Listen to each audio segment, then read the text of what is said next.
Good evening, everyone, and welcome. We will wait till the room loads up a little bit, and then we will get started with our presentation.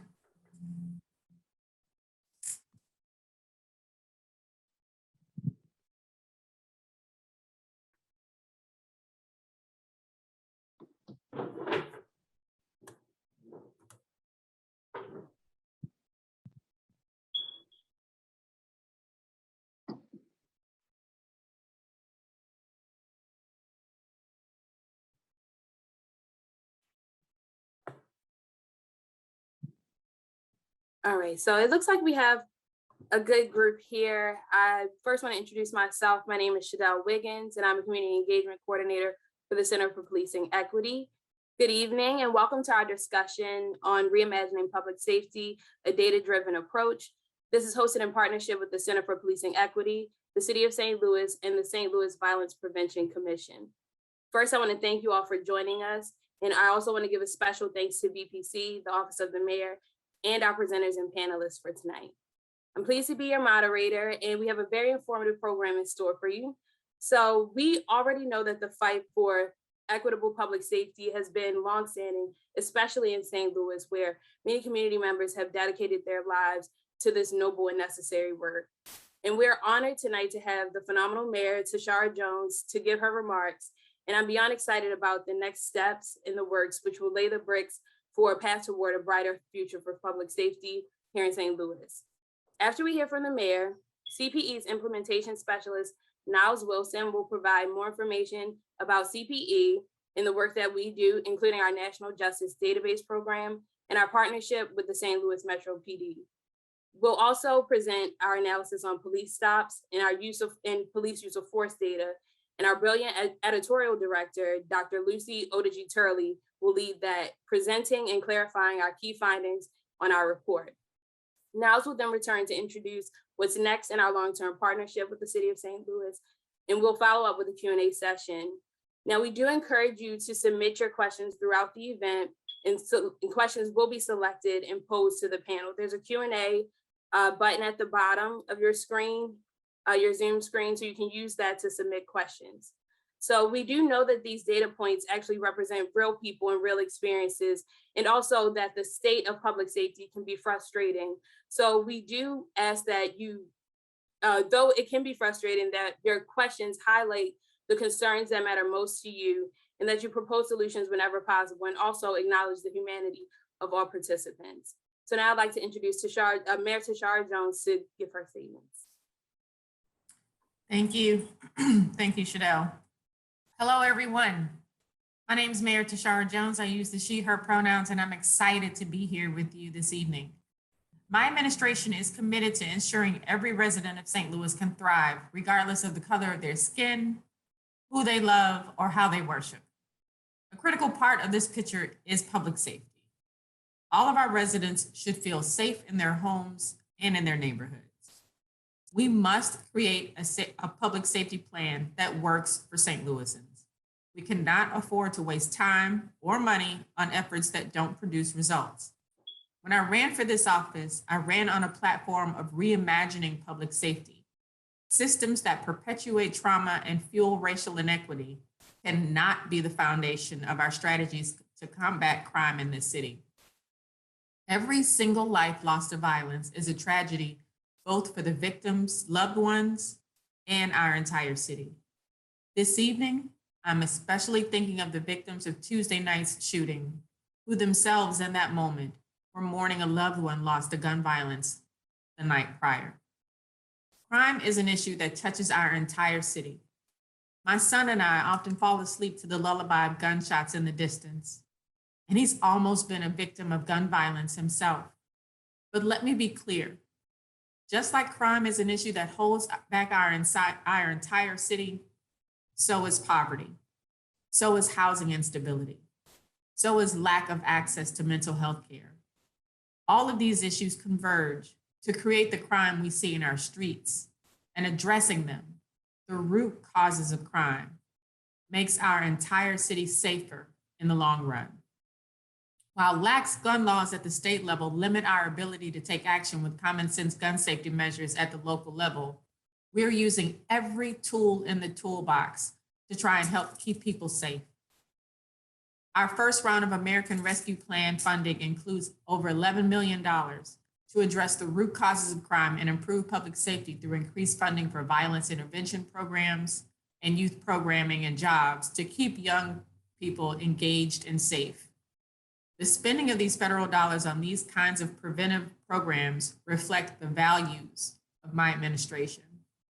Tonight, we will hear from our partners at the Center for Policing Equity and the Violence Prevention Commission on where St. Louis ranks today. We'll also talk about a path forward. But before we get to that discussion, I want to share with you the principles of public safety that my administration uses to guide our discussions on making St. Louis safe. Our public safety principles start with using smart on crime strategies to ensure we can prevent crime and address it quickly when it occurs. We prioritize innovation to achieve better outcomes and ensure that our residents and visitors are physically safe. So far, we've secured $5 million in funding for cops and clinicians. We know that nationally, only 4% of law enforcement time is spent responding to violent crime. This co-responder model ensures that behavioral health support specialists respond to appropriate calls and take some of the burden off police. Our program has handled 445 unique cases so far. These cases did not require police intervention. In the vast majority of these cases, we've been able to avoid incarceration and get people the help they need. Diversion works. The second principle of our public safety plan prioritizes healthy communities.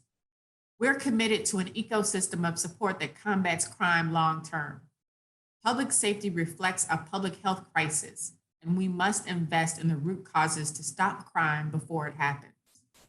This is why we're working with our education systems to ensure job opportunities and free post-secondary opportunities for every graduate.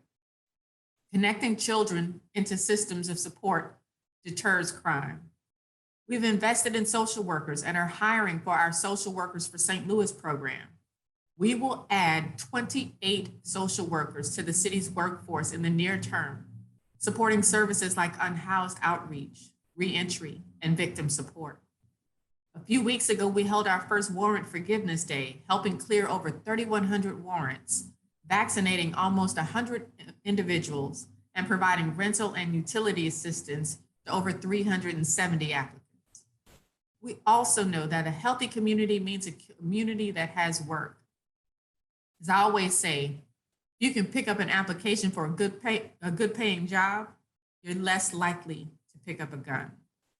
We cannot have a thriving workforce if our residents carry bench warrants that make them fear arrest when they travel to work. We also cannot have a thriving workforce if we're not vaccinated. I know these issues are interconnected, and I will govern accordingly. Last but not least, our third principle centers on responsive governing that listens to the demands of people and develops real solutions to meet community needs. This is why we have a public survey circulating for you to tell us what you want to see in your next police chief. This principle is reflected in the over 50 public meetings my administration did in the first 100 days to reach deep into our community to work with residents to create a better St. Louis. Tonight's event begins a public safety series where each month my administration will give an update on public safety work in the city, and each month we will hold a partnered event to connect our administration directly with those closest to the problems on a continuous basis. Our work with CPE and the VPC upholds all three of these principles. St. Louis is a city full of brilliant minds and creative thinking on public safety. The leaders of our city are at the front of a national movement to reimagine public safety and end racism in policing. I look forward to tonight's conversation and invite each of you to continue to dialogue with my administration.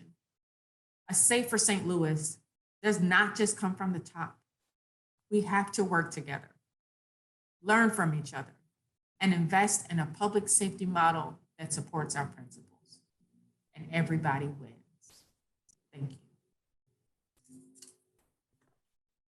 Thank you so much, Mayor Jones. That was beautiful, and I appreciate we all have grown from learning about this beautiful vision for public safety that is coming. St. Louis, and you're so lucky to have an innovative and progressive mayor in the lead who's ready to start this work. In our partnership with the city as well as VPC is promising, and I'm excited for you all to learn more about that. Now I'm going to pass it to Niles, who's actually going to give you more information about the work CPE has already been doing in St. Louis to help with public safety. Niles. Thank you, Shadell, and good evening, everyone. As Shadell has said, my name is Niles Wilson, and I'm an implementation specialist with the Center for Policing Equity. All that means in simple terms is that I serve as the liaison between the St. Louis Police Department and CPE by working directly with the chief and his staff to work towards meaningful change. So who are we and what do we do? We were co-founded in 2008 by Dr. Philip Atiba-Goff and Dr. Tracy Kesey. We are a nonprofit organization committed to equity and inclusiveness in law enforcement organizations. We are a collection of research scientists, race and equity specialists, data experts, retired law enforcement leaders, and community trainers. CPE uses science to advocate for large-scale and meaningful change in public safety by conducting analyses that identify racial disparities in public safety. And we use these analyses to equip law enforcement leaders with a clearer picture of where to begin making changes so their departments can provide fair and equitable law enforcement services to their respective communities. This is important to us because the majority of our work is centered around vulnerable communities and with police departments that are really looking to make meaningful change. So how do we do this amazing work? We collect and analyze data to build a more fair and just system. And we purposely use our partnerships with law enforcement agencies and communities to assist them with improving police services with the goal of bridging the divide of communication, resolving intergenerational mistrust, and in reality, facing the pain that vulnerable communities are feeling each and every day. With that, we are grateful for the partnership that we have with the St. Louis Police Department. Our partnership officially began on September 5th, 2017. The police department voluntarily partnered with CPE as a participant in the National Justice Database. The NJD, as we call it, is the largest collection of recorded police behaviors as it relates to outcomes of their interactions with citizens. Now, although we call it a database, I want to make it clear that the NJD is strictly a research database for CPE researchers and scientists, and it's not searchable outside of our company. However, as a participating partner, CPE has provided the St. Louis Police Department with an analysis of the data that they have provided at no cost to the city. Specifically, we've conducted an analysis of the outcomes of their interactions with citizens during use of force incidents, vehicle stops, pedestrian stops, and any searches related to those interactions for the years of 2012 through 2019. Before we move any further, however, let me tell you what the report is not. It's not a report card. It's not an investigation of whether these outcomes are justified within the parameters of the law. It's not an attempt to examine at a granular level the thoughts and motives of individual officers. The report in actuality is a baseline of the outcomes that allows the police department to identify and investigate further areas of concern. And it allows them to closely monitor the results of the changes that they implement. And in the future, compare this baseline report with their next report to determine if the efforts of reform have been successful. This report does not prove or disprove racism in police personnel practices or policies. And let me also point out that disparities are caused and or motivated by a number of contributing factors, including race. But our analysis does not provide that specific answer. That requires further investigation.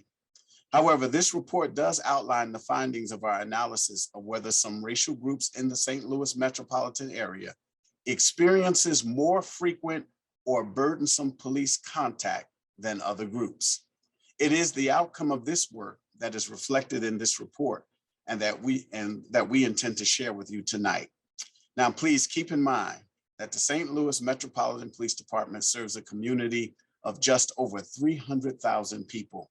And during the analysis period, they employed an average of 1,300 sworn police officers. The leadership of the police department, particularly during the past 2 years, has committed to looking closely at their policies and practices so the department could make the necessary changes to ensure fair and equitable policing.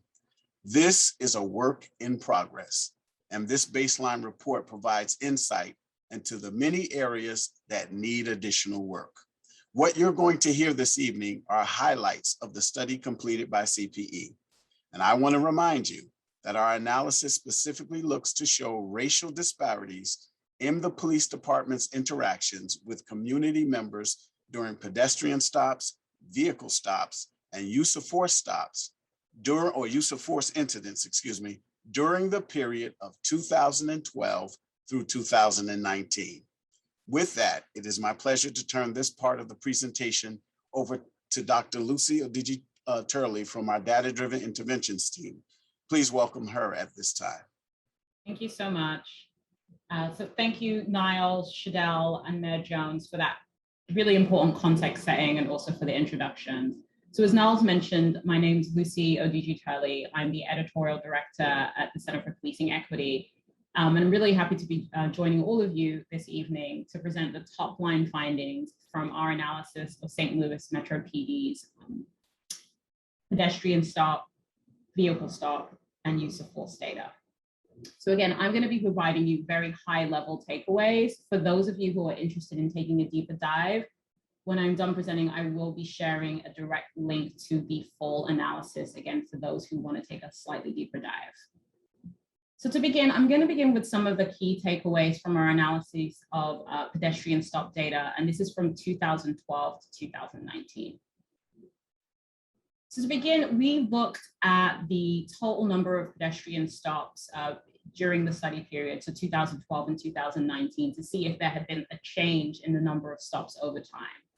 And we were able to see that there was a significant decline in the total number of pedestrian stops in the study period. So specifically, there was an 82% drop in the number of pedestrian stops on average between the study period. So you could see that in 2012, in Q1, there was around just over 9,400 pedestrian stops. In the last quarter that we analyzed, 2019 in Q4, there were just over 1,336. So on average, not only did the total count between the beginning and the end of our study period, there was a significant drop, but on average, there was a really substantial decline. So whilst the total number of pedestrian stops did decline during the study period, we did find that there were disparities in the number of stops between racial groups. So specifically, Black pedestrians were just over 2 times more likely to be stopped than white pedestrians on average per year. And this is when you're taking into account the population size.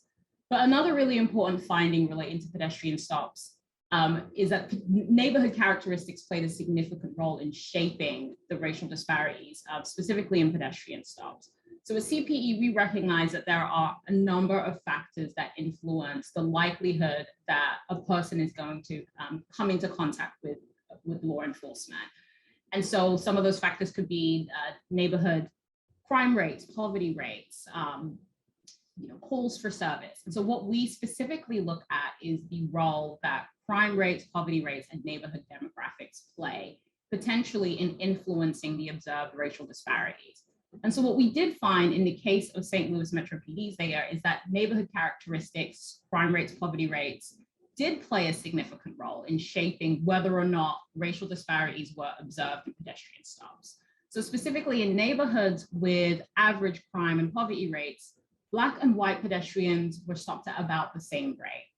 But in neighborhoods with less poverty, Black pedestrians were more likely than white pedestrians to be stopped. So you see that the significant disparities depending on the neighborhood and the characteristics of those particular neighborhoods. So next I'm gonna move on to vehicle stops, and we specifically analyze vehicle stops data between 2016 and 2019. So So again, we looked at the average number of vehicle stops over time and found that in the case of vehicle stops, there was a just over 11% increase in the total number of vehicle stops between 2016 and 2019.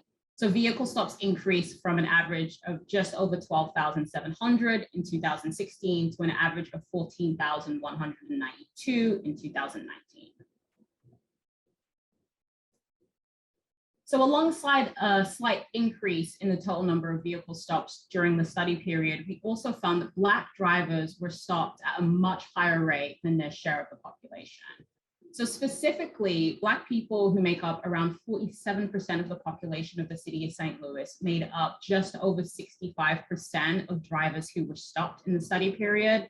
At the same time, white people, who make up just under 43% of the population, made up around 32% of drivers who were stopped. And as you can see in this chart, that was pretty consistent across the study period, specifically for vehicle stops, that was 2016 to 2019. So not only were there disparities in the rate of stops between racial groups for vehicle stops, we also found that the reason for those stops diverged slightly. So we found that Black drivers were more likely to be stopped for license violations than white drivers.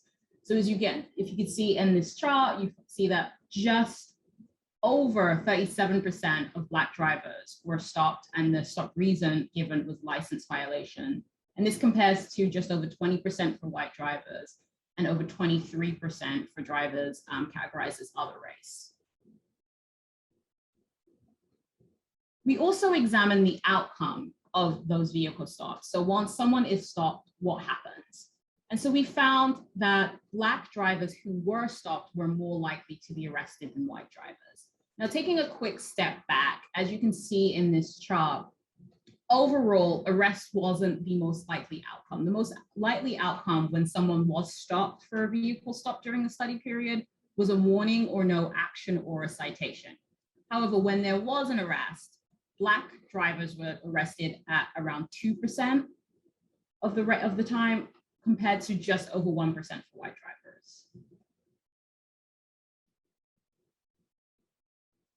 Finally, I'm going to share some of the top line findings for our analysis of use of force data, and this is between 2012 and 2019. So again, similar to pedestrian and vehicle stops, we looked at the rate or the total number of stops over time, and we found that the total number of use of force incidents decreased by 18%. So as you can see in Q1 2012, the beginning of the study period, there were 226 use of force incidents. And by Q4 2019, there was 181. But on average, over the study period, there was an 18% decline. So whilst there was a decline, there were significant disparities in the use of force across racial groups. So Black people, who make up about 47% of the population, made up 81% of the people subjected to force during the study period.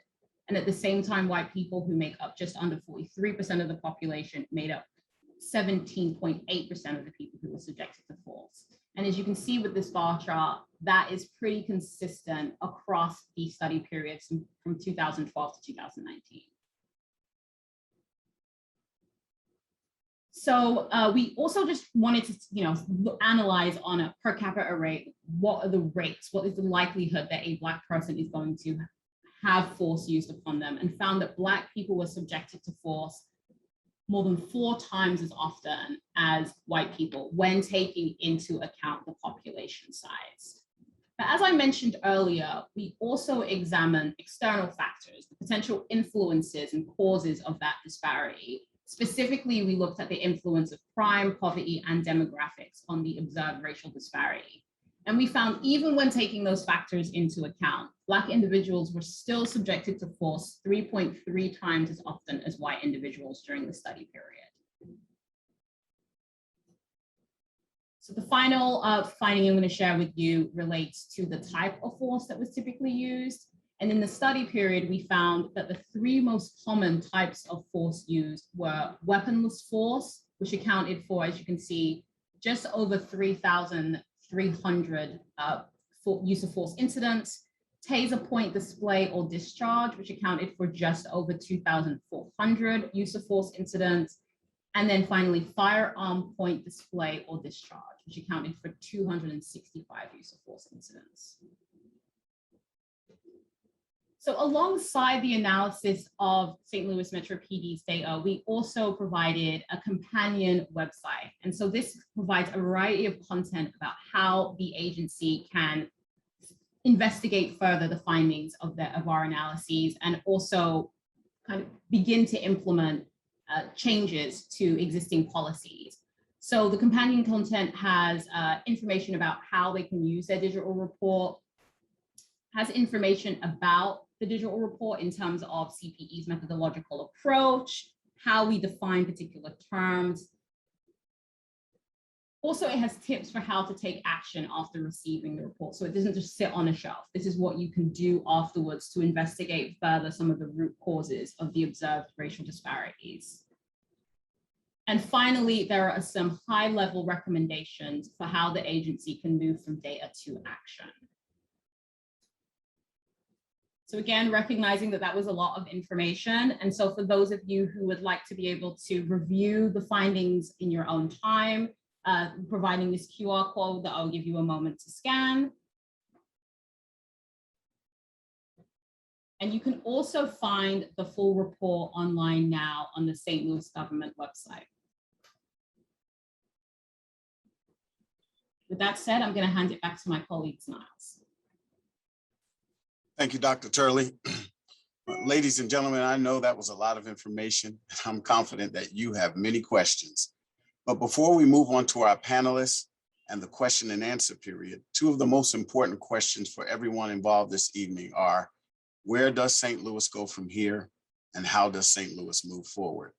With these questions in mind, we are excited about the expansion of our partnership with the St. Louis Police Department that now includes, in addition to the NJD, a thought partnership with the Mayor's Office, the Violence Prevention Council, and other community groups, and really the community at large, so that we can collaboratively develop strategies to reimagine policing in St. Louis.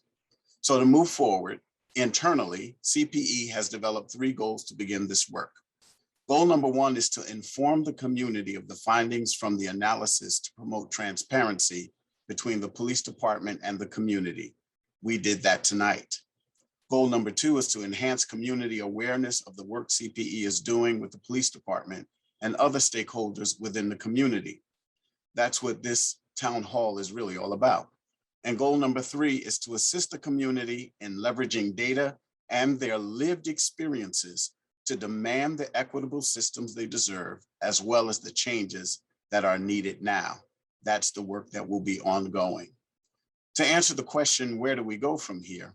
We have expanded the partnership to reimagine public safety in 2 innovation sites, specifically District 1 and District 5. The plan calls for 5 pillars or priorities, I call them pillars, for reimagined public safety. They are, number 1, ensuring that officers are focused on activities related to public safety. Number 2, eliminating disparities in car and pedestrian stops. Number 3, ensuring that officers are able to engage residents and build those strong community relationships that are much needed. Number 4, building capacity and relationships between other city agencies who really should play a more active role in reducing disparities and overburdensome policing. And number 5, identifying other stakeholders not controlled by the city who should really play a more active role in public safety. Now, you've heard enough of my voice, and I'd like to thank you for your attention as I turn the meeting back into the hands of our moderator and my colleague, Shadell Wiggins. Thank you. Thank you so much, Niles, and thank you, Lucy. That segues us perfectly into our Q&A session. We do have our panel here. Our panel is made up of Dr. Dan Isom, who is the Public Safety Director. We also have Dr. Hans Manos, who is CPE's Vice President of Law Enforcement Initiatives. And we also have Jessica Myers, who is the Project Director for the St. Louis Violence Prevention Commission. So I'd like to start off, we also have Mayor Jones here to answer questions as well. So I just want to give our panelists who were just introduced a moment to introduce themselves. And I'd like to ask each of the panelists to give their initial reactions to the data and also to give a bit more background on your role moving forward. So I'd like to start with Hans. Thank you, Shardell, and thank you everybody for that great presentation. I'm Hans Manos. I'm the Vice President of Law Enforcement Initiatives here at the Center for Policing Equity. LEI manages most of our external partnerships with police and police adjacent agencies. Our work now is to understand some of these findings. So Shardell asked for my reaction. My reactions are that it is part of what we see on a daily basis, on a regular basis, that disparities exist. Part of our question is how and why do they exist and how do we get here? Now that answer is not always the same in each city. So I'm looking forward to doing a deeper dive on some of these issues and trying to understand how we can right-size policing and how we can, and when I say right-size policing, I want to be clear, what that really means is ensuring the right responder for the right issue and ensuring that police are taking on the activities that the residents of the city are expecting them to take on. And so what we're going to do, what my role here is to help this process engage the community, engage the data at a deeper level, and come up with some of those answers to ensure that we can figure out how we can reimagine the public safety apparatus in the city of St. Louis. I look forward to doing that with our partners, and I'll throw it over to Dan Isom to introduce himself. Thank you, Hans. I'm Dan Isom. I'm the Director of Public Safety here for the City of St. Louis. My first reaction to the information that was presented is that we are trying to reimagine policing in a way that has the least amount of harm on our communities and the least amount of disparity. That means that we have to be very focused on what citizens want us to engage in. And as the mayor has spoken about many times, is send the right professional to the right call. And so that's what we're here today to do, to listen and learn from the community and try to reimagine what we can do to have public safety in our community. It is a comprehensive approach that we are looking for, but at the end of the day, it's the same objective, is to have everyone safe and have a healthy and thriving community. So I'm looking forward to hearing from everyone in the community today. And I will throw it over to Jessica. Good evening. My name is Jessica Myers. I'm Project Director for the St. Louis Area Violence Prevention Commission. For those of you who aren't familiar, we're a coalition of about 150 agencies that are working to reduce violence in St. Louis City and St. Louis County. My takeaway from reading these findings and hearing this presentation is something that we've known since the inception of the Violence Prevention Commission, and that's that systems change needs to be a vital part of our work. We need to build systems that are responsive to the people who are utilizing them.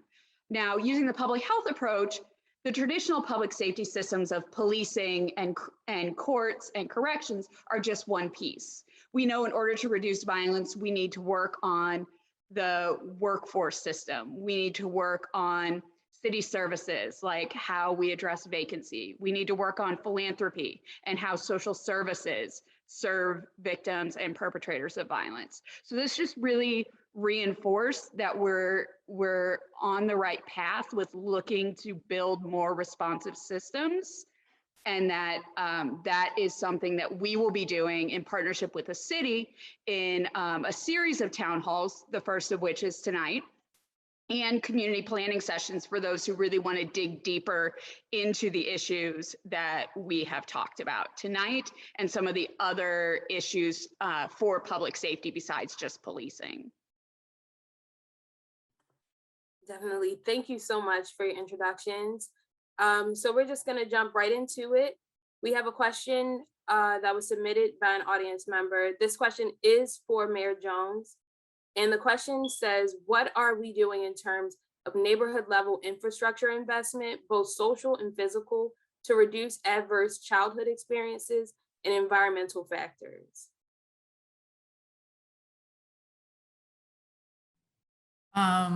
That's a lot. Can you repeat that question? Definitely. Yeah. So the question is, what are we doing in terms of neighborhood level infrastructure investment, both social and physical, to reduce adverse childhood experiences and environmental factors? So I think overall the question is just surrounding neighborhood investment, specifically surrounding childhood development and environment. So again, we have an unprecedented opportunity with the ARPA dollars that have been allocated. And in our first round of appropriation, we put aside $2 million to go directly to child care centers. We also are waiting with bated breath to see what happens with the infrastructure bill that's currently in front of Congress, as well as the reconciliation package. Hopefully we can get the two sides to come to an agreement. And then just earlier today, we celebrated the opening of the Ameren UE opened an operations center in North St. Louis, just at Union and 70, which is a huge infrastructure investment that sends a signal to the rest of the community that when or if outages happen, that they will get faster service. And that's not just for citizens in the area or residents, but also businesses. So that sends a huge signal to business that they can also start to invest. So hopefully Ameren is leading the way there with a huge infrastructure investment in North City. And our plans going forward, we are in the process of drafting what we call the economic justice framework with the help of the St. Louis Development Corporation's new executive director, Neil Richardson. And what that report or what that framework is designed to do is right historic wrongs in this city. Those historic wrongs such as total disinvestment in parts of North St. Louis and parts of South St. Louis. So we stand to make some really transformational investments, not just in projects, but also in people in this administration. Thank you, Mayor Jones. So the next question, this is actually for Dr. Isom. And this question is surrounding certifying and developing training curriculum for police to be broadened to include professionals specializing in de-escalation training and people with experience in mental health. So this question is basically asking, how can training be improved to more facilitate expertise in mental health and de-escalation? And are there any internal accountability measures being strengthened as well? Well, I think one of the things that we have started with the new administration is to really look at the police department curriculum and find out where there are gaps in the training of officers. And so that process has started, and we're looking through the almost 1,000 hours of training that officers receive and determining where we need to improve. And certainly in the area of mental health and responses to people in mental health crisis, that's an important part of that curriculum review. The other thing that the mayor talked about is our Cops and Clinicians program. That is a program, of course, that partners social workers with officers, but we also have to do a training for officers to help them understand how do you interact with social workers and professionals in that area. And then just the natural process of officers going to calls and working with social workers and mental health professionals. There is a natural sort of interaction where you learn through practice. And so we are focused on curriculum review, working with social workers and pairing them with officers. And even through that process, there's a learning process on the job of how you deal with people in mental health crisis. Thank you. So Hans, I'd like to know, or a community member would like to know, in terms of the report, what implications can we specifically draw that support co-responder or community response models And how do those findings inform using that currently or in future practices? Yeah, and so I think that the goal of the report is to first get some of these questions asked, right? We want to start exploring these issues. We want people to be asking these questions, like how do we solve some of these problems? But the first is to do a deeper dive on all of the top high-level issues that we are observing. So, with co-responders is a good example of what we might find a need for on a deeper dive on analysis for calls for service, on a deeper dive on analysis for use of force. So we don't know the answers to this yet, but perhaps we're going to find out that there's a disproportionate force used against people experiencing mental crisis, or some other issue where we could send a co-responder instead of a police officer. So the potential for the report to continue to offer us opportunities to do deeper and more meaningful investigation is endless. We can continue to try and figure out what is driving different issues, and then try and figure out things like co-responder, or frankly, in some cases, maybe not doing something at all, or sending somebody that is not partnering with the police. And perhaps we need to send stronger homeless services, for instance. We don't know the answers yet. So these are all potential issues. But the goal is to take this high-level 1,000-foot view that we currently have in this report and really get down into the weeds.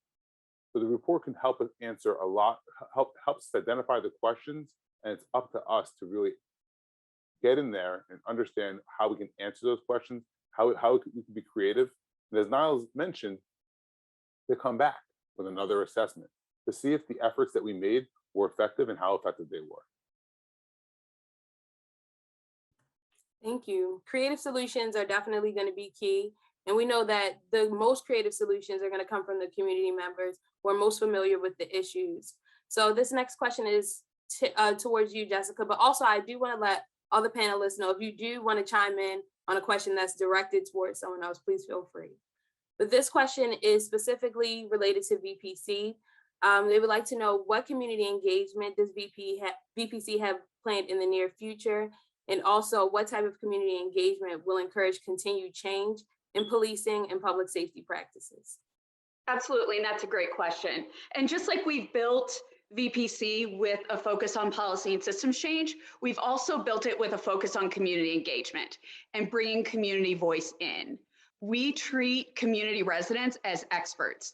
Just like the folks on this panel are experts in their field, the people that live in the communities most impacted by violence are experts in their own experience. And so we have a community engagement committee that routinely does community engagement events, whether it's canvassing. In 2019, we did a police legitimacy survey, community policing events. We talked with nearly 1,500 community residents and almost 20 police officers and asked them the same questions. So we were really able to compare their answers. And to Hans and Dr. Isam's point, and to Mayor Jones's point, they've all kind of mentioned this co-responder idea. One of the biggest priorities that we heard coming out of our community engagement was alternatives to police contact. So how do we build systems and infrastructure so that if someone has an issue with someone who's unhoused, or has an issue with someone who's intoxicated, or has an issue with a vacant lot in their neighborhood, or has an issue with someone with mental illness, they're able to access people who are most highly trained in that area.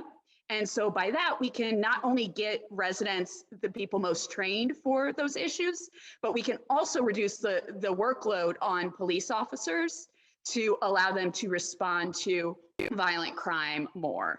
And so we are, not only have we done that in the past, but as I mentioned, we're going to have a series, 2 more town halls, one in October and one in November. And then we're going to have 3 community planning sessions where community residents will actually be able to come in and we'll have facilitated discussions that will be used we'll synthesize all that, and we will share that with the City of St. Louis. They're co-sponsoring the community engagement events with us, with the goal of making sure that we infuse community voice. As I said, our goal is always to bring community voice into places it's not heard as much or as loud or amplified in the same way. One of those is policing, but also it's priorities for public safety besides just policing. Thank you. So we do have another question, and this question is more in specific to SLMPD. So community member would like to know what changes is St. Louis Metro PD implementing in light of the findings of this report? And what are the best steps forward to correct these disparities? Hey, Shadell, can I also chime into that previous question before we get to the answer of that second one? Oh, yes, my apologies. No problem. Also on the co-responder versus the alternative responder model, Congresswoman Bush and I visited Denver to visit and take a look at their alternate response model called STAR. And they deploy a licensed clinical social worker and an EMT or EMS person to certain calls as they are triaged by their 911 operators. And what they have found that in the over 1,300 calls that they have answered, not one call required a police backup.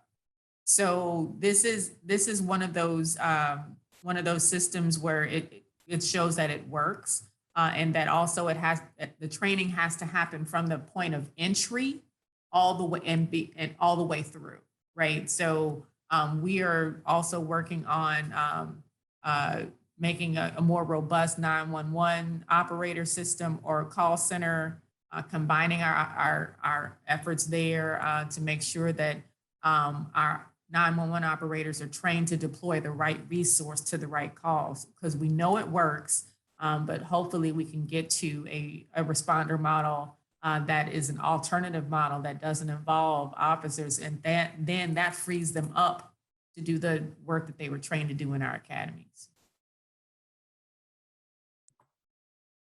Thank you, Mayor Jones. So I guess moving forward with the question about St. Louis Metro PD. So are there any changes that have already been lined up to implement in light of the finding of this report? And also, are there any steps forward to correct the disparities? Or what do you view as the path forward to correct them?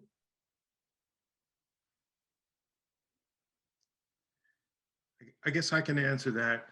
I think typically when police departments look at these disparities, and this is something that exists throughout our nation in many communities, the go-to sort of response is to have de-escalation training or cultural competence training. And certainly the police department has done that. But I think what we're trying to do here is really look at policy-driven changes that will get at that disparity. And so we're trying to have a community conversation about when should officers respond, because many of these disparities are caused by responding to the unhoused or responding to someone who calls the police for a mental health crisis. So we have talked about the fact that we believe that those are responses that can come from social workers. And that's why we have implemented and put funds into the Cops and Clinicians program. But there are also a number of other low-level incidents that are oftentimes responded to or enforced by officers that create these disparities. So for example, traffic stops. Should we focus on hazardous moving violations, or should we focus on license plates, inspection stickers? Those are things that can be handled in different ways, but they create disparities in stops. And so this is what this conversation is about, not just about training, but about real substantive policy changes that will reduce this disparity. And maybe we address those other issues in other ways, but we focus on what's more important is the safety of individuals. So it's really a conversation with the community about how do we want to reimagine the enforcement priorities of policing. And if we reimagine those, we can continue to keep people safe in terms of traffic and violent crime, but reduce the disparity and the stops in communities by changing those policies. And so that's the process that we're trying to move forward and have that conversation with the community. Thank you, Dr. Isom. I do have a follow-up question for you related to that. I know that you spoke about changes that would, in terms of policy changes, in terms of what's being enforced, but are there also any efforts that will allow more access, which will prevent certain things like equipment violations, which there's a higher disparity for Black people to be pulled over for equipment violations?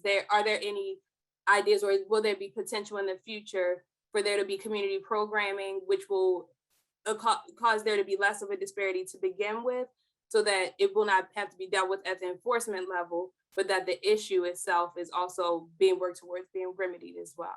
So like if that's more access to licensing or making it more accessible, also changing the way fines are done or anything to that degree. Does that make sense? Yeah, it does. And so, as we have these community conversations, there are multiple layers to this, as the person indicates. It's not only the police department, but also our city councilor's office, the city municipal court.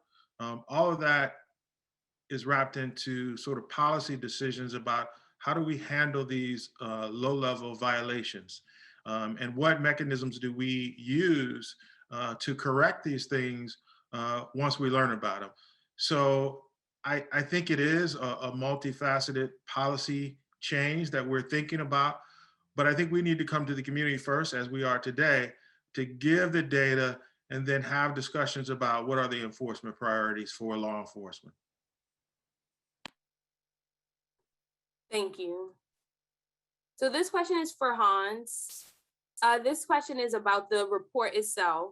And is there a study that addresses whether the incidence of use of force differed when a white police officer was involved compared to when a Black officer was involved? So if the question is, does this study look at that? The answer is that it doesn't. It's possibly one of the, as I keep saying, one of the deeper dive issues that we might want to engage in. But, I think it's important to acknowledge the question. So many people understand or believe that race is a significant factor, and the officer's race is a significant factor about how they are treated. A study released this year about Chicago police, not St. Louis police, did provide pretty overwhelming evidence that white officers were more likely to use force than Black officers, especially against Black people. So that study was, again, not in St. Louis, but it was created for a reason, right? And so much of our work at CPE is about this, where folks are telling us their lived experience, and we try and find the data just to help them quantify that, understand that, right? So we don't know if we'll be able to do that in St. Louis, but it's an important question because it talks about the lived experience of people.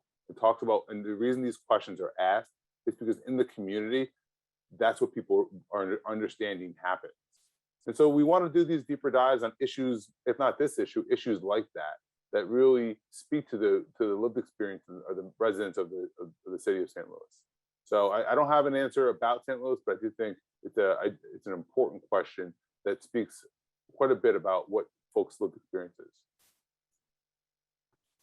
Thank you. This call is from Mayor Jones. I'm sorry, this question is from Mayor Jones. This question is in reference to an increase in police presence in downtown St. Louis.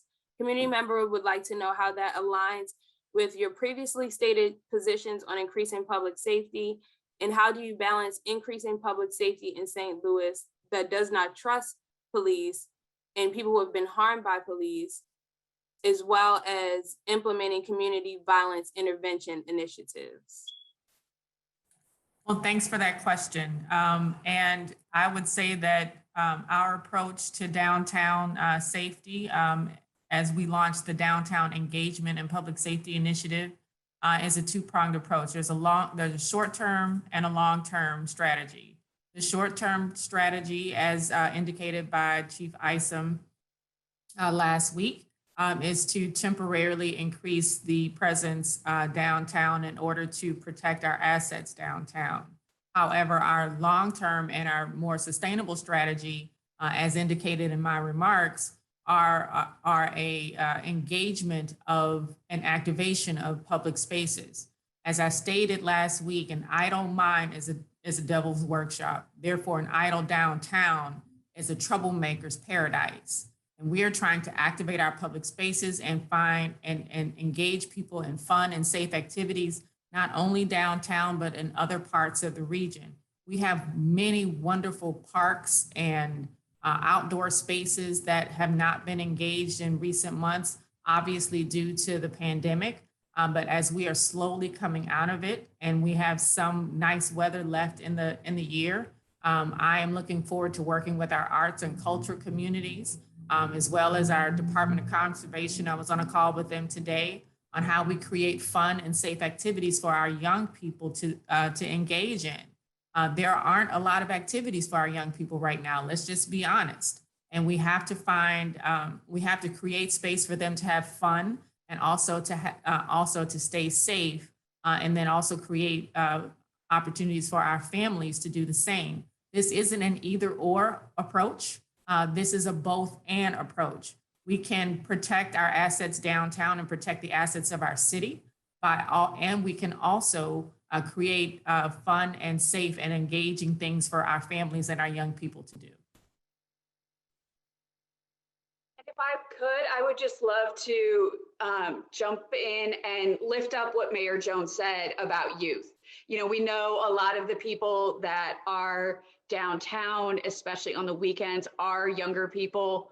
And the city has been a great partner to talk with about how do we create safe spaces for youth, whether it's in their neighborhoods or opportunities downtown. We've been able to do some what we're calling our Safer Summer St. Louis events through some funding through RECAST, which is Resilience in Communities After Stress and Trauma. And it's everything from boxing events that help people process through kind of that unspoken trauma reactions that they have, where they're punching boxing bags, not each other, and not other people, to arts events, to hopefully we'll be able to just do some events that just allow youth to come in and just be. One of the things we heard from our Youth Violence Prevention Partnership Strategic Plan when we did youth cafes is that kids feel like, and I say kids, but youth, we're looking at youth kind of 24 and under, feel like they don't have any safe spaces in their neighborhood.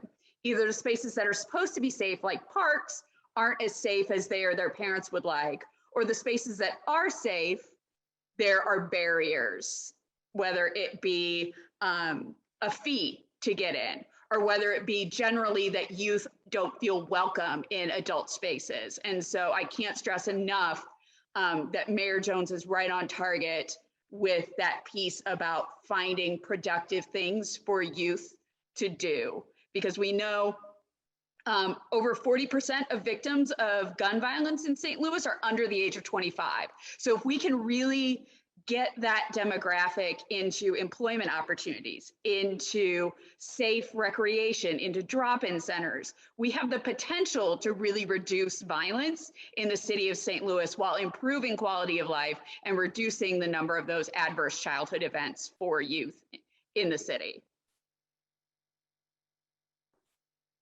Thank you. Thank you. So this question is actually in the Q&A box, and someone is asking on behalf of Congresswoman, this is Asia Owens, on behalf of Congresswoman Cori Bush's office, she'd like to know what can they do to further support the efforts of those on the ground addressing violence in St. Louis.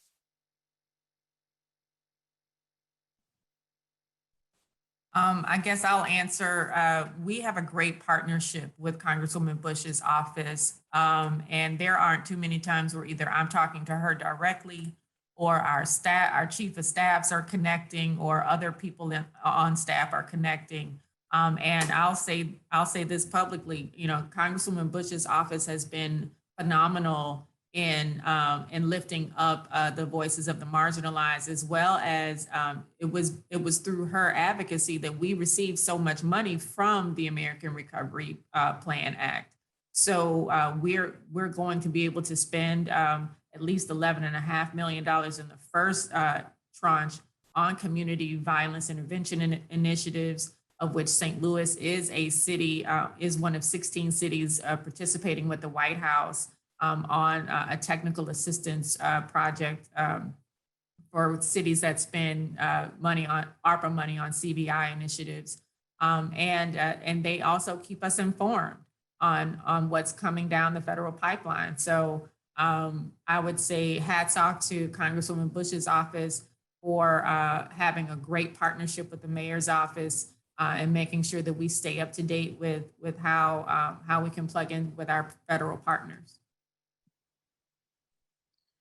Thank you. And Dan, did you want to contribute to that as well? Yeah, just to add to what the mayor just spoke about, the Community Violence Intervention Coalition that we're a part of.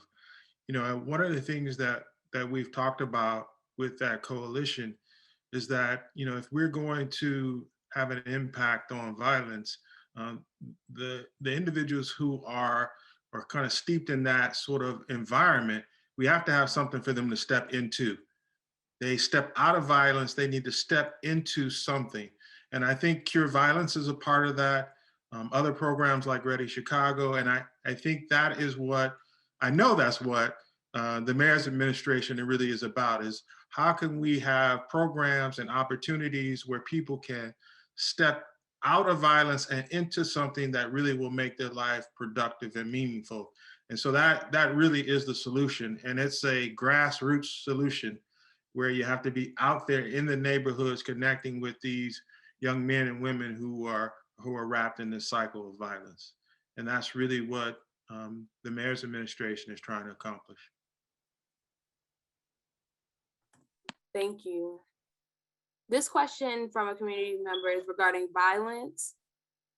They said, our streets are getting increasingly more dangerous for all people driving, walking, and biking. Is there a proactive and equitable approach to get people to slow down and obey traffic laws? Also, what is the city's plan to curb these types of violations?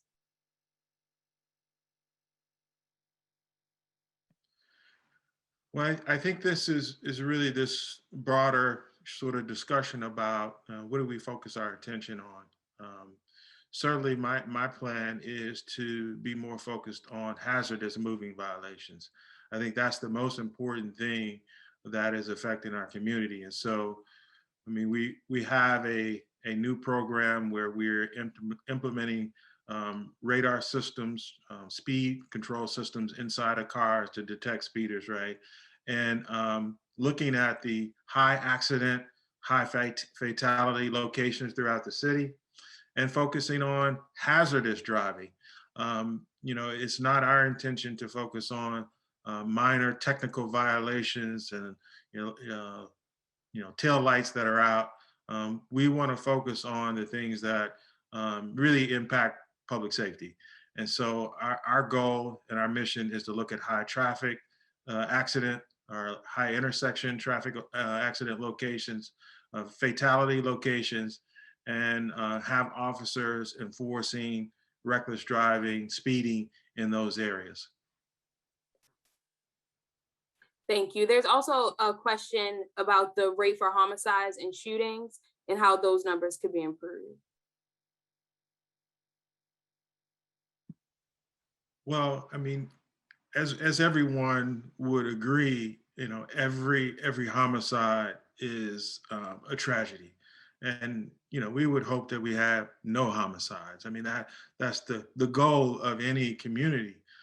But I do think that, you know, in the past 4 months, we have been able to have some reductions in the number of homicides that we had last year.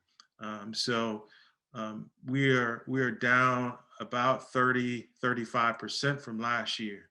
Now, we still have a long ways to go.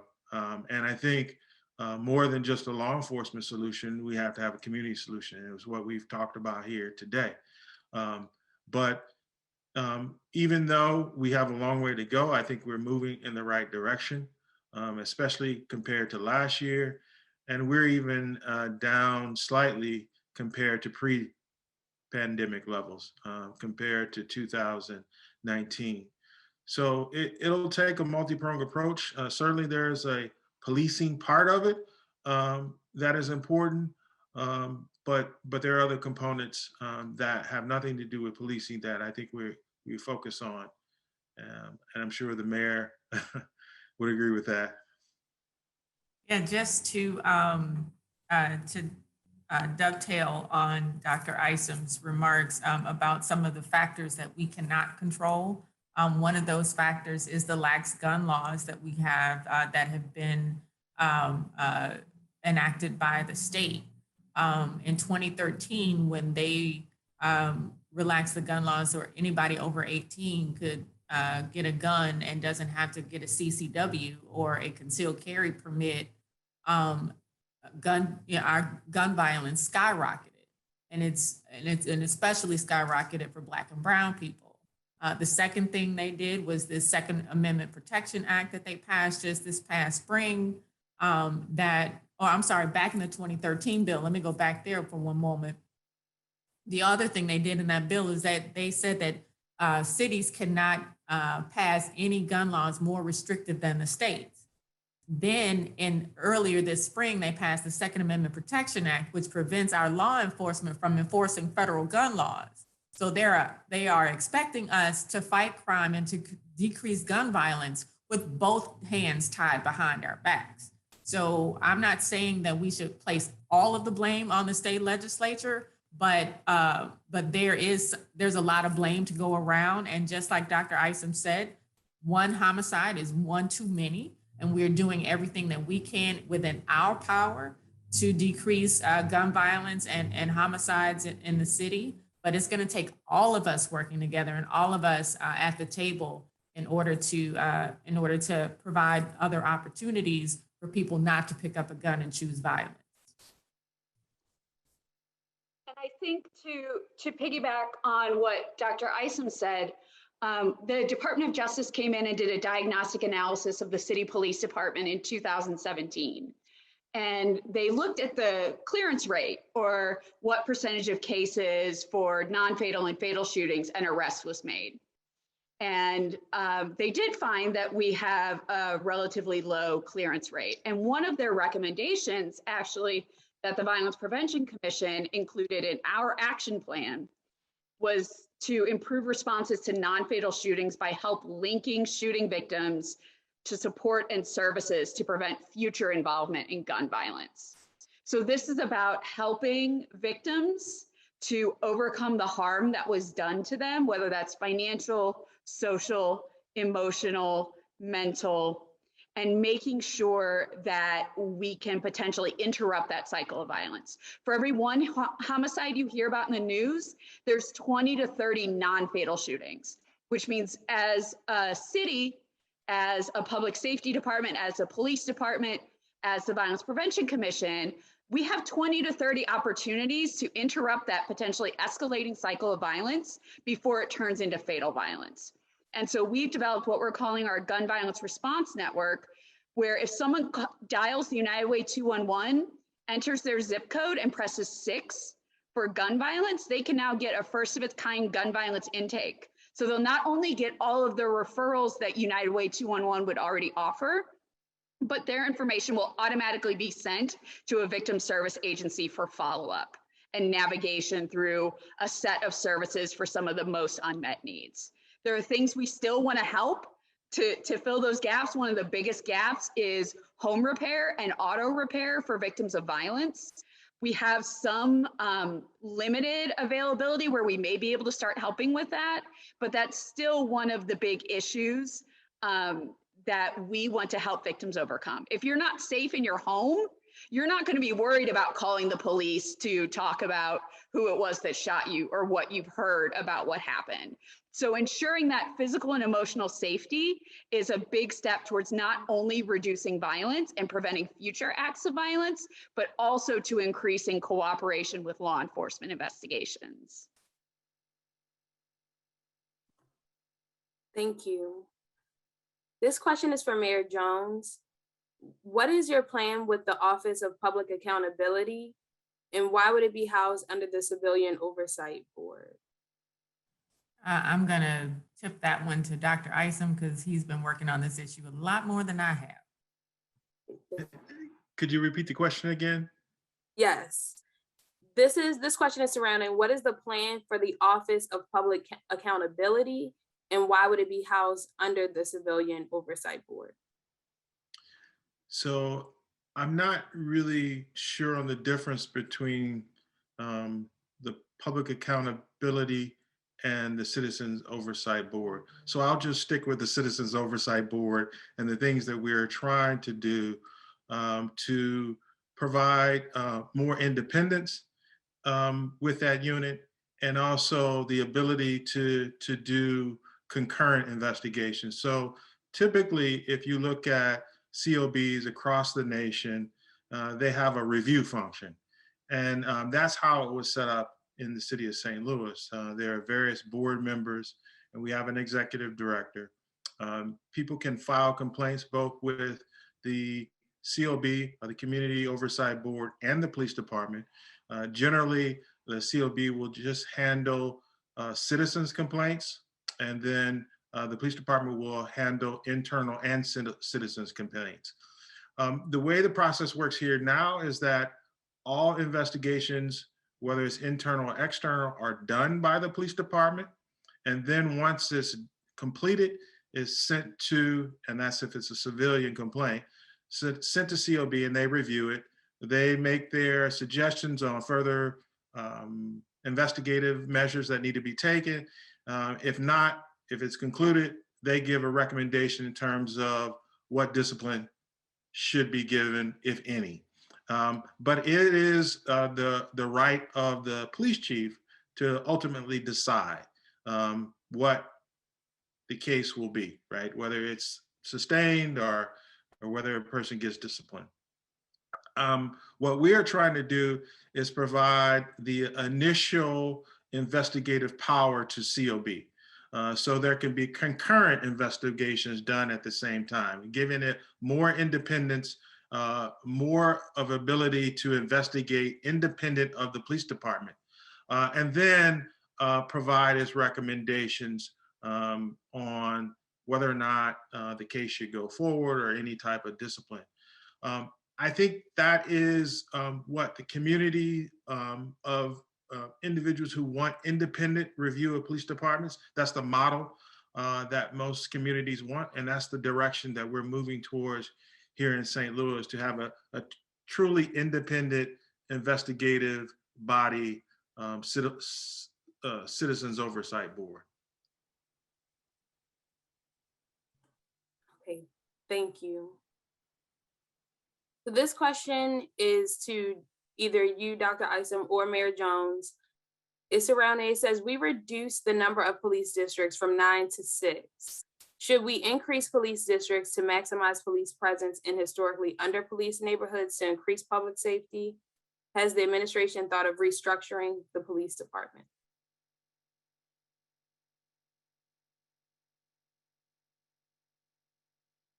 Do you want me to take that, Mayor?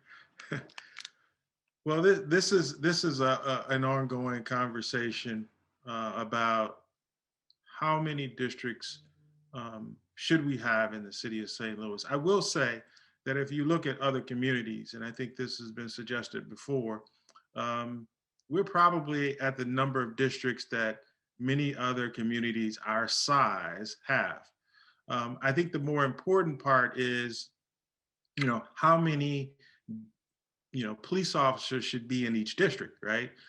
Because it really doesn't matter how geographically how large the district is whether or not you have enough people to cover the area.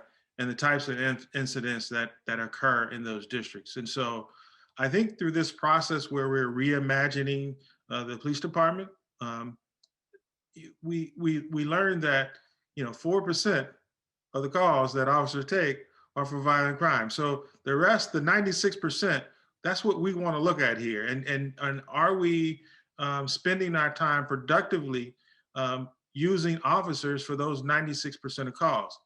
And I think that's what we really have to do first, is make sure that we're sending officers to the right call, and officers are really spending their time in the right way. And then once we recover some of that time, then we can think about, well, do we have more capacity to do the things that people really want officers to do for public safety?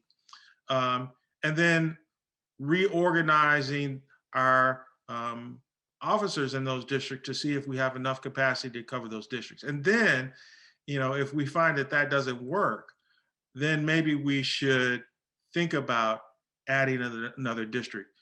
Adding a district is logistically and technically a very difficult thing to do because you have to remap. It's just a whole bunch of stuff that needs to be done. And so I think we need to take these steps first before we think about adding another district. Not to say that we shouldn't, but I think we have a lot of work to do before we take that step. Thank you. So there's a question in the Q&A box which says, is there a plan to expand or continue cure violence at this point? The short answer is yes. We included money in our bucket of community violence intervention programs to expand cure violence and other violence prevention programs. So we're currently looking at which neighborhood to go to next.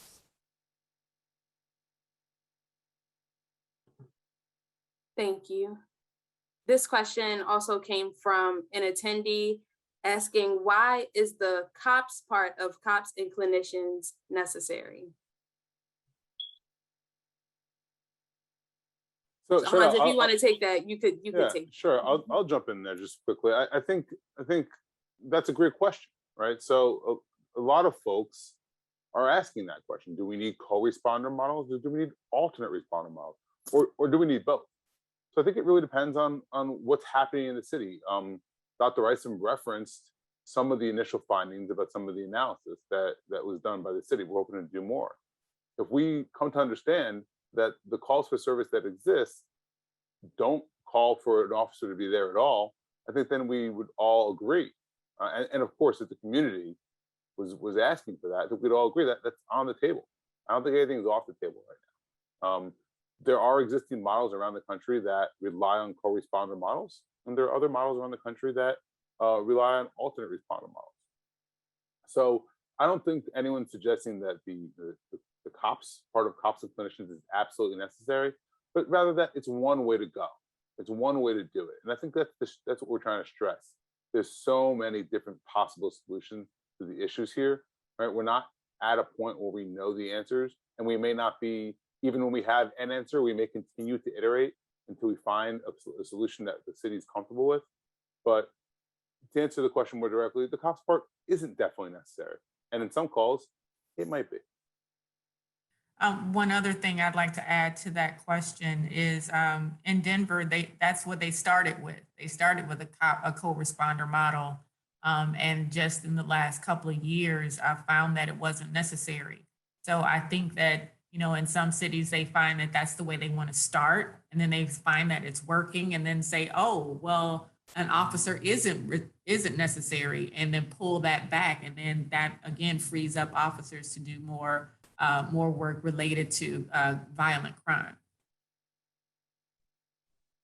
And I think also we're in meetings with the Office for Children, Youth, and Family in the mayor's office, where we discuss the co-responder model, but we also discuss the city's 911 call diversion model, so that folks who call 911 with a mental health crisis can get an unarmed clinician response rather than an armed law enforcement response. So we are working with the city, and the city has implemented some of those non-police programs as well. And so that's also part of the real comprehensive approach that we need to violence prevention. Thank you. So a question in the chat uplifted an article in the Post-Dispatch, which says that the circuit attorney's office is woefully understaffed. What plans are there to fix this important aspect of public safety? You'll have to ask that question to the circuit attorney. She's not here. Okay, also uplifting from the Q&A, how much input for reimagining policing will come from law enforcement professionals who work in the field and understand the issues facing the community? I think we're looking to build a big tent, Chardell. All right. As everyone knows, CP itself employs former law enforcement folks. Niles is on the call. Niles was the Deputy Director of Public Safety for the city of Newark. We have other law enforcement professionals, and one of our co-founders is a former law enforcement professional. We're looking to understand the perspective of all, including the community, including different folks in the community with different perspectives, including nonprofit partners. But ultimately, we're looking to center the community in the solution. But all should provide their perspective. Dr. Isom himself is a former law enforcement professional, right? So we need a lot of input from a lot of different folks to ensure that there's going to be effective practice, evidence-based practice, buy-in from frontline officers, buy-in from community. So it's a complicated group of people that we need to make sure are represented. And yes, one of the many people we want to see represented is law enforcement, both at the supervisory level and, if possible, for active frontline officers and everyone in between. I would say that this is that first step. And so please, this is why we're having one of several town hall meetings. As you heard, I don't know if you were, whoever asked the question was there for my remarks at the beginning. This is one of several. This is one of several conversations that we'll be having over the next several months about what you want to see in the next police chief, how we're using data to involve our decision-making regarding law enforcement, and how we move forward in transforming public safety and what our principles are. So I invite you to show up to these meetings, to have your voice heard.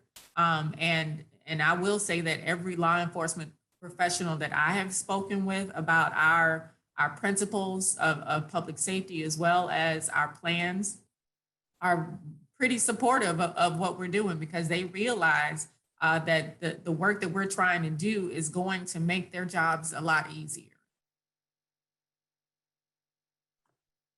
Thank you. There's a question here about the report. Since the report data ends analyzing in 2019, is there any indication that the numbers have changed in the meantime for the better, or are things likely the same? I don't believe we have that data. I will say that the SLMPD has included, and Niles, feel free to jump off mute and give me more information about this, some new record management system and some new data collection methods. Now, do you want to take it from there? I know you know more about this than I do. Right. So at the end of 2019, beginning of 2020, the St. Louis Police Department installed a new records management system, CAD system, that captures a lot of data that we weren't able to look at during our initial review. And so we're looking forward to the next collection of data, which we like to do in like 2-year spurts, because we all know 2020 with COVID was like an anomaly type of year in terms of affecting police and citizen interactions. And so when we start to pull 2020, 2021 data, then we'll have a better idea of how changes that have already been implemented have affected these disparities. But not only that, we will be able to gather more information because they have a much, much better system. And so we're really looking forward to looking at the data and hopefully having a more robust report for their second go round. Yeah, thanks, Niles. And I'll just say, that's the right question. All right, so the right question is, what is the change in the data? Are we seeing the needle being moved? Hopefully dramatically in some cases, but in other cases, maybe not as quickly. So I appreciate that question, because it's what we need to be thinking. We need to do things, we need to measure it, we need to see if we see change in the numbers. Thank you. And we're gonna wrap things up. I want to thank the panel for all of your responses thus far. And this question is open. I believe, Jessica, you could probably give the best answer, and also the mayor has given a great answer to this question as well. But just to wrap things up, as a citizen, nonprofit founder, and concerned entrepreneur, how would I present my program idea for crime prevention within the community? And what can community members do to progress public safety? Yeah, that's a great question. And this kind of gets into that what next piece that Hans was just talking about. The Violence Prevention Commission, we're always looking for input on prevention programs, prevention ideas through our community engagement. We have 8 committees that are all taking a piece of the work that we're doing. We have some that are focused on data. To get back to Mayor Jones's point earlier about infrastructure, our committee was able to do a study where we found that the biggest environmental factor that correlates with non-fatal shootings and homicides is vacant lots. And so we're engaging residents on how do they want to turn vacant lots from community risk factors into community assets. You know, it's really startling when you look at the numbers, because being within 450 feet of a vacant lot in North St. Louis raises your risk of being a victim of a violent crime by almost 11 times. And so it's working on projects like that and getting citizen input on how they would like those vacant lots utilized. That's vital. If you don't want to become a member of the Violence Prevention Commission, just want to get our newsletter, feel free. We share information, we share funding opportunities. And then the other is really a plug for participating in the rest of the town halls and community planning events. We can't stress enough that this is about getting community voice into public safety, treating residents as experts in their own experience and letting them guide the blueprint for public safety going forward, with which we have a champion for reimagining public safety in Mayor Jones. And we have a partner in looking at how we can reimagine public safety with community input in the Jones administration and with Dr. Isom and with CPE. Thank you. Oh, Mayor Jones, I would just say, Jessica just dropped the mic, you know, she summed it up. Wonderful. So thank you so much to each of the panelists. Your answers were great. I'm sure that the community members have got a lot of information that they did not come into this virtual event with. So thank you. Also, we provide this information to community members, not because we believe that this data represents something that you don't already know, but we do know that your lived experiences can be validated with this data. And sometimes looking at it from a distance, just as a data point, can allow you to view the solution differently. Sometimes we live too close to the issue to sometimes even think about the solutions. So if this is your first time encountering this data, I do encourage you to go to the city website and take a closer look at the data. And then also to take part in the activities that are coming up, the events that VPC and Mayor Tashara Jones are providing for community members, because they want your input. So Jessica, I'll pass it to you just to give the specifics surrounding the events that are coming. Thank you. Yes, so I just dropped into the chat the registration link. Our first community planning session will be October 9th. It will be held virtually. And we are really going to dive deeper into public safety priorities, do some breakout groups so folks can really focus on what their personal priorities for public safety are, learn what's currently being done about that, and then what can be done. I think that educational piece is really important. You know, when we go out and we talk about policing or we talk about different issues, we always want to kind of level set. Because if you just ask someone what they want police to do more of, And if they think the only thing police can do is patrol more, then that's the answer you're going to get. So we really want to focus on exploring the breadth of issues that can be considered public safety when you use the public health approach. So the built environment, education policy, yes, police, courts, corrections, but also workforce development and all those different things that aren't necessarily thought of as public safety, but that when we go out into community, we hear residents saying they want addressed to help them feel safer. So I dropped the flyer and the link for the planning event in there. We also have a very short safety survey, should take less than 5 minutes if folks could take that really quickly for us. It's just a little bit about how safe you feel and what are some things you do to feel safer. And then also what can the police or the mayor's office do to help you feel more safe? So it's just kind of another data point for us to look at when we're doing our town halls and community engagement sessions. Thank you. So finally, I want to sum up and thank you all for coming out. To all you community members who've taken your time out of your day to be a part of this event, we sincerely thank you, because civic engagement is the first step. You being here to learn more it just shows that you have the investment in your own community and that you could be the person who has that idea that changes public safety in the future for those who live in St. Louis. So never underestimate the power that you have and what your experiences bring to the table. So what we ask for moving forward is just for more of you, more of your participation so that we can see success. And thank you. We'll wrap this up.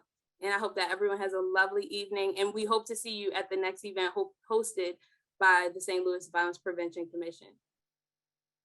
Thank you, everyone, for coming. Thank you all.